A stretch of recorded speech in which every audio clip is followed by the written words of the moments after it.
നമസ്കാരം. അമേരിക്കയെ ലോകശക്തിയാക്കിയവർ. അമേരിക്കയുടെ ഞെട്ടിക്കുന്ന രഹസ്യങ്ങൾ പുറത്ത്. ലോകമെന്ന് സാമ്പത്തികമായിട്ടും സൈനികമായിട്ടും ഏറ്റവും കൂടുതൽ ഭയപ്പെടുകയും ആശ്രയിക്കുകയും ചെയ്യുന്ന അമേരിക്ക എന്ന മഹാശക്തി എങ്ങനെയാണ് ഇന്നത്തെ നിലയിലേക്ക് വളർന്നു വന്നതെന്ന് എപ്പോഴെങ്കിലും ചിന്തിച്ചിട്ടുണ്ടോ? അമേരിക്ക എങ്ങനെ മഹാശക്തിയായി മാറിയെന്ന് ചിന്തിച്ചിട്ടുണ്ടോ? ക്രിസ്റ്റഫർ കൊളംബസ് മുതൽ ഒന്നാം ലോക മഹായുദ്ധം വരെയുള്ള ചരിത്രത്തിലെ ഞെട്ടിക്കുന്ന യാഥാർത്ഥ്യങ്ങളെക്കുറിച്ച് എപ്പോഴെങ്കിലും ഓർത്തിട്ടുണ്ട്? ലോകമെന്ന് സാമ്പത്തികമായിട്ടും സൈനികമായിട്ടും ഏറ്റവും കൂടുതൽ ഭയപ്പെടുകയും ആശ്രയിക്കുകയും ചെയ്യുന്ന അമേരിക്ക എന്ന മഹാശക്തി എങ്ങനെയാണ് ഇന്നത്തെ നിലയിലേക്ക് വളർന്നു വന്നതെന്ന് എപ്പോഴെങ്കിലും ആലോചിച്ചിട്ടുണ്ടോ?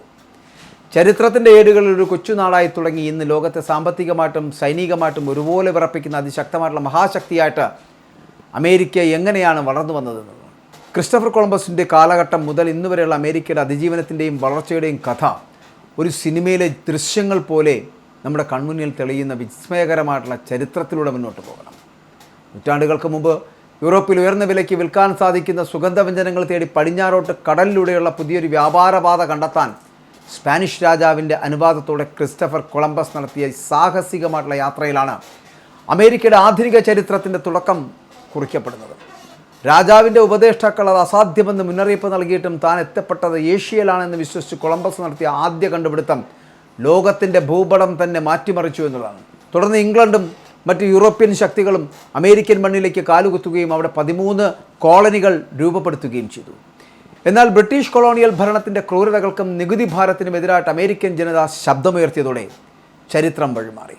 ഫ്രഞ്ച് ഇന്ത്യൻ യുദ്ധങ്ങൾക്കും 7 ഇയേഴ്സ് വാറിനും ശേഷം ചരിത്ര പ്രസിദ്ധമായിട്ടുള്ള അമേരിക്കൻ സ്വാതന്ത്ര്യ പ്രഖ്യാപനവും വിപ്ലവവുമാണ് അരങ്ങേറിയത്.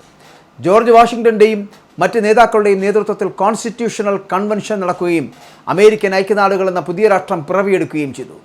തുടർന്ന് ലൂസിയാന പർച്ചേസ് വഴി രാജ്യത്തിൻ്റെ വിസ്തൃതി ഇരട്ടിയാക്കുകയും മാനിഫെസ്റ്റോ ഡെസ്റ്റിനി എന്ന ആശയത്തിലൂടെ അമേരിക്കൻ ജനത രാജ്യത്തിൻ്റെ പടിഞ്ഞാറ് അതിർത്തികളിലേക്ക് കുതിക്കുകയും ചെയ്തിരുന്നു. ചിത്രത്തിൻ്റെ ഓരോ ഘട്ടത്തിലും വലിയ പ്രതിസന്ധികളെയാണ് അമേരിക്ക നേരിടേണ്ടി വന്നത്. മെക്സിക്കൻ അമേരിക്കൻ യുദ്ധങ്ങളും രാജ്യത്തെ പിടിച്ചുകുലുക്കിയ അമേരിക്കൻ സിവിൽ വാറും എബ്രഹാം ലിങ്കൻ്റെ ചരിത്രപരമായിട്ടുള്ള ഇടപെടലുകളും ഒപ്പം തന്നെ രാജ്യത്തെ ഐക്യത്തോടെ മുന്നോട്ട് നയിക്കുന്ന ഒരു സാഹചര്യത്തിലേക്ക് എത്തിക്കാൻ കഴിഞ്ഞു എന്നുള്ളതാണ്. തുടർന്ന് വില്യം സ്റ്റീവൻ്റെ നേതൃത്വത്തിലുള്ള റഷ്യയിൽ നിന്ന് അലാസ്ക പർച്ചേസ് ചെയ്യുകയും സ്പാനിഷ് അമേരിക്കൻ യുദ്ധങ്ങൾക്കും ഹവായിയുടെ കൂട്ടിച്ചേർക്കലിനും ശേഷം അമേരിക്ക ആഗോളതലത്തിലേക്ക് തൻ്റെ ശക്തി വ്യാപിപ്പിക്കുകയും ചെയ്യുന്നു. തിയോഡോർ റൂസ്വെൽറ്റിൻ്റെ കാലത്ത് പനാമ കനാലിൻ്റെ നിർമ്മാണം തോക്കുയർത്തിയുള്ള നയതന്ത്രവും അമേരിക്കയെ അജയമായിട്ടുള്ള ശക്തിയായിട്ട് മാറ്റി. ഒന്നാം ലോക മഹായുദ്ധത്തിന് തൊട്ടു മുമ്പ് ലോകത്തിൻ്റെ പരമാധികാര മഹാശക്തിയായിട്ട് അമേരിക്ക ഉയർന്നു വരികയും ചെയ്തു. ഇന്നത്തെ കാലഘട്ടത്തിലേക്ക് വരുമ്പോൾ 2024 കണക്കുകൾ പ്രകാരം ആഗോള GDPയുടെ 26% ഉൽപ്പാദിപ്പിക്കുകയും ലോകത്തിൻ്റെ മൊത്തം സൈനിക ചെലവിൻ്റെ 40% കൈയാളുകയും ചെയ്യുന്ന സമാനതകളില്ലാത്ത ശക്തിയായിട്ട് അമേരിക്ക മാറിയിരിക്കുകയും ചെയ്യുന്നു. രണ്ടാം ലോക മഹായുദ്ധത്തിൻ്റെ അവസാന കാലത്ത് ലോകത്തിൻ്റെ ഉൽപ്പാദിത വസ്തുക്കളിൽ 50%-ലധികം ഉൽപ്പാദിച്ച അമേരിക്ക സാങ്കേതിക വിദ്യയുടെ വളർച്ചയുടെ ചരിത്രത്തിലെ ഏതു സാമ്രാജ്യത്തെക്കാളും വലിയ സൈനിക ശക്തിയായിട്ട് ഇന്ന് മാറിയിരിക്കുന്നു.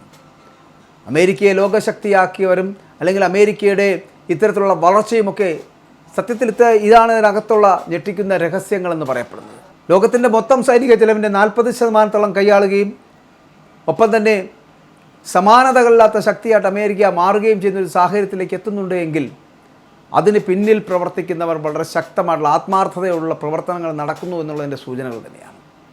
അതുകൊണ്ട് അമേരിക്ക ഇറാൻ യുദ്ധം ഒരു ഭാഗത്ത് നടക്കുമ്പോൾ അമേരിക്കയെ തകർക്കുവാനുള്ള ശ്രമങ്ങൾ ഇറാൻ്റെ ഭാഗത്തു നിന്നുണ്ടാകുമ്പോൾ പോലും അമേരിക്ക തകർന്നു വീഴുന്നില്ല എന്നുള്ളിടത്താണ് അതിൻ്റെ ശരി. മറ്റൊരു ശരികേടെന്ന് പറയപ്പെടുന്നത് ഈ അമേരിക്ക ഇപ്പോൾ നടത്തിയ യുദ്ധത്തെ ഡെമോക്രാറ്റുകൾ, അതായത് അവരുടെ നാട്ടിലെ ഡെമോക്രാറ്റുകൾ അടക്കം തള്ളിപ്പറയുന്നു. ആ ഒരു സ്ഥിതിവിശേഷത്തിലേക്ക് കൊണ്ടെത്തിച്ചിരിക്കുന്നു. അവിടെ ട്രംപിൻ്റെ ഈ ജനപിന്തുണ അടക്കം ഇല്ലാതാകുന്ന സാഹചര്യത്തിലേക്ക് എത്തുന്നു ഈ യുദ്ധമെന്ന് പറയപ്പെടുന്നത്. അപ്പോൾ അങ്ങനെയുള്ള ഒരു കാലഘട്ടത്തിലൂടെ കടന്നു പോകുമ്പോൾ ഈ ചരിത്രത്തിൻ്റെ ഓരോ ഘട്ടത്തിലും വലിയ പ്രതിസന്ധികൾ ഉണ്ടായിക്കൊണ്ടിരിക്കുമ്പോഴും അമേരിക്ക ലോകശക്തിയായിട്ട് മാറുന്നതും മാറ്റിയെടുക്കപ്പെടുന്നതും ഇവിടുത്തെ മറ്റു രാജ്യങ്ങളുടെ കഴിവുകേടാണ് എന്ന് പറയേണ്ടിയിരിക്കുന്നു.